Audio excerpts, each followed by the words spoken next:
ध्यान से देखो, आदमी जैसे ही पानी पीता है अगले ही क्षण रेगिस्तान में पहुंच जाता है।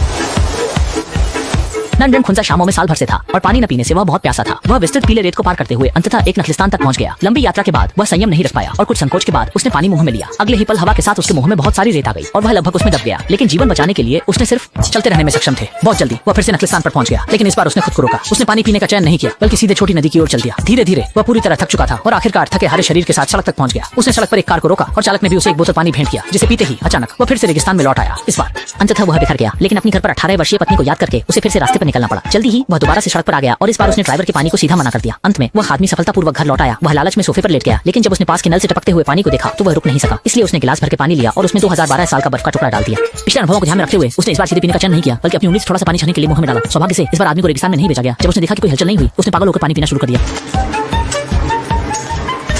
लेकिन अंत में वह प्रलोभन को रोक नहीं सका और सीधे बड़े घूंट भरने लगा। देखकर कि वह नहीं गया, आदमी ने सोचा कि उसने श्राप से छुटकारा पा लिया है। फिर वह बाहर गया, अपने 1.5 साल से पहने बदबूदार जूते उतार दिए और सीधा पूल के पानी में कूद गया। जब वह खुश होकर तैर रहा था, नतीजा हाँ, वह फिर से रेगिस्तान में वापस आ गया। इस क्षण वह सच में रोने वाला था। फिर वह फिर से शहर वापस गया और निराश होकर सड़क के किनारे बैठ गया। अचानक उसके दिमाग में पहले कही हुई बात याद आ गई कि पहले किसी ने उसे पानी मांगा था, लेकिन उसने निर्ममता से मना कर दिया था। उसने सोचा क्या यह श्राप इसी वजह से है, इसलिए उसने कोशिश करके पास से गुजर रही महिला से पानी मांगा। अचानक वह महिला तुरंत गायब हो गई। आदमी